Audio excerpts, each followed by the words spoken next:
دوستو تاریخ انسانی میں یروشلم ایک واحد شہر ہے جو دنیا میں موجود تین سب سے بڑے اور اہم مذاہب یعنی مسلمان، عیسائی اور یہودیوں کے لیے مذہبی لحاظ سے نہایت اہمیت کا حامل ہے۔ اس شہر کی تاریخ نہایت ہی پرانی ہے اور کئی مرتبہ اس پر حملے بھی ہوئے جس کے دوران یہودی دربدر ہو کر رہ گئے۔ آج بھی ماہر آثار قدیمہ ان قدیم کھنڈرات میں موجود وہ عمارتیں تلاش کرنے کی کوشش کرتے ہیں جو اس شہر کے اجڑنے کے دوران نظروں سے اوجھل ہو گئیں۔ پہلی بار یہ شہر حضرت داؤد علیہ السلام کے دور میں تعمیر ہوا۔ وہ اللہ کے ایک جلیل القدر پیغمبر تھے۔ ان کا نام قرآن مجید میں 16 مرتبہ آیا ہے اور وہ پہلے پیغمبر ہیں جنہیں بنی اسرائیل کی بادشاہی بھی عطا ہوئی۔ قرآن پاک میں حضرت آدم کے علاوہ حضرت داؤد علیہ السلام وہ واحد پیغمبر ہیں جنہیں خلیفہ کہہ کر بھی پکارا گیا ہے۔ آپ کو بادشاہت ملنے سے 1000 قبل میں وہ دور تھا جب بنی اسرائیل سے فلسطین کے اکثر علاقے چھینے جا چکے تھے۔ اس وقت بنی اسرائیل کے حکمران حضرت شمویل علیہ السلام تھے جو کہ بہت بوڑھے ہو چکے تھے، لہٰذا بنی اسرائیل نے دشمنوں کے مقابلے میں کسی بادشاہ کے لیے اللہ پاک سے دعا مانگی۔ یوں اللہ پاک کے حکم کے مطابق حضرت شمویل علیہ السلام نے 30 سالہ طالوت کو ان پر بادشاہ مقرر کرنا چاہا، مگر بنی اسرائیل نے انہیں بادشاہ تسلیم کرنے سے انکار کر دیا اور شرط رکھی کہ جب تک صندوق سکینہ ان کے حوالے نہ کر دیا جائے وہ طالوت کی بادشاہی کی اطاعت نہیں کریں گے۔ دوستو یہ تابوت سکینہ آخر کیا تھا اور بنی اسرائیل اسے اتنی اہمیت کیوں دیتے تھے؟ اس بات کو سمجھنے کے لیے ہمیں تاریخ میں بہت پیچھے جانا پڑے گا۔ دراصل یہ لکڑی کا بنا ہوا ایک صندوق تھا جو حضرت آدم علیہ السلام پر نازل ہوا تھا اور پوری زندگی ان کے پاس رہا اور پھر بطور وراثت آپ کی اولاد کو ملتا رہا، یہاں تک کہ یہ حضرت یعقوب علیہ السلام کو ملا جنہیں اسرائیل بھی کہا جاتا ہے اور آپ کی اولاد بنی اسرائیل کہلاتی ہے۔ یوں آپ کے بعد یہ آپ کی اولاد بنی اسرائیل تک پہنچا۔ حضرت موسیٰ علیہ السلام اللہ کے جلیل القدر پیغمبر تھے اور وہ بھی بنی اسرائیل سے تھے۔ یوں یہ صندوق حضرت موسیٰ علیہ السلام تک بطور وراثت پہنچا۔ قصص الانبیاء کے مطابق اس تابوت میں تورات کا اصل نسخہ، پتھر کی 2 تختیاں جو کوہ سینا پر حضرت موسیٰ کو عطا کی گئی تھیں، حضرت موسیٰ اور حضرت ہارون کا عصا مبارک اور بیرہن، اس کے علاوہ من و سلوہ کا من ایک برتن میں محفوظ تھا تاکہ آنے والی نسلیں اللہ کے اس احسان کو یاد رکھیں جو صحرا میں بھٹکنے کے دوران ان پر اللہ پاک نے فرمایا۔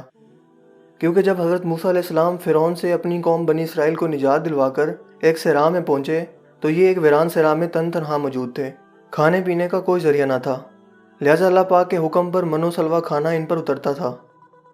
یہ تابوت در حقیقت اللہ کی طرف سے بنی اسرائیل کے لیے رحمت اور برکت کا باعث ایک تحفہ تھا، اور انہیں جب بھی کوئی مشکل پیش ہوتی یا جنگ میں ہار کا خطرہ ہوتا تو بنی اسرائیل اس تابوت کو سامنے رکھ کر اللہ پاک سے جو بھی دعا کرتے وہ قبول ہوتی تھی۔ یعنی یہ تابوت بنی اسرائیل کے لیے تابوت سکینہ ثابت ہوا۔ مگر جب بنی اسرائیل گناہوں میں مبتلا ہو گئے، سرکشی اور ظلم و ستم کی انتہا کرنے لگے تو ان کی بدعمالیوں کی نحوست کی بدولت ان پر اللہ کا عذاب نازل ہوا اور قوم عمالقہ کے ایک لشکر جرار نے بنی اسرائیل پر حملہ کر کے اسے تہس نہس کر دیا اور بنی اسرائیل کی تمام بستیوں کو تباہ کر دیا، اور اس صندوق کو بھی اٹھا کر اپنے ساتھ لے گئے اور جا کر کوڑا کرکٹ اور نجاستوں کی جگہ پر پھینک دیا۔ اس بے ادبی کرنے پر اللہ پاک نے قوم عمالقہ پر بھی اپنا عذاب نازل کیا، یہاں تک کہ طرح طرح کی بیماریاں ان پر مسلط ہو گئیں اور قوم عمالقہ کے 5 شہر دیکھتے ہی دیکھتے ویران ہو گئے۔ لہٰذا انہیں سمجھ آ گیا کہ یہ جو کچھ بھی ہو رہا ہے وہ دراصل اللہ کا عذاب ہے جو اس صندوق کی بے حرمتی کرنے پر ان پر نازل ہو رہا ہے۔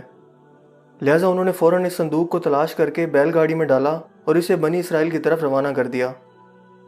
اللہ پاک نے 4 فرشتوں کو بھیجا جنہوں نے اس مبارک صندوق کو اٹھا کر حضرت شمویل علیہ السلام کی خدمت میں پیش کر دیا۔ یوں حضرت شمویل علیہ السلام نے وہ صندوق بنی اسرائیل کے حوالے کر دیا اور شرط کے مطابق یعنی صندوق سکینہ کی واپسی ہونے پر بنی اسرائیل نے طالوت کو اپنا بادشاہ تسلیم کر لیا۔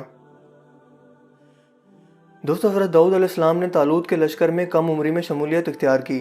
اس وقت دشمن فلسطینیوں کے سپہ سالار جالوت نے اسرائیلیوں کو مقابلے کی دعوت دی، مگر پورے اسرائیلیوں میں سے کسی میں بھی اس سے مقابلہ کرنے کی ہمت نہ تھی۔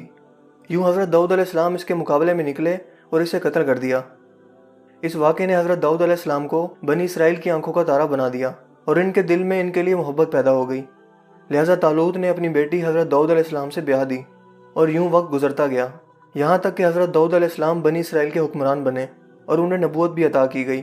آپ ہی نے یروشلم کی بنیاد رکھ کر وہاں تابوت سکینہ کی حفاظت کے لیے ایک ہیکل یا محل تعمیر کرنا شروع کیا۔ آپ نے بنی اسرائیل پر 40 سال تک حکومت کی، مگر آپ کے دور حیات میں یہ ہیکل بن کر مکمل نہ ہو سکا اور آپ کے بیٹے حضرت سلیمان علیہ السلام نے اسے مکمل کیا۔ اسی بنا پر اسے ہیکل سلمانی یا کنگ سلمان ٹیمپل یا فرسٹ ٹیمپل بھی کہا جاتا ہے۔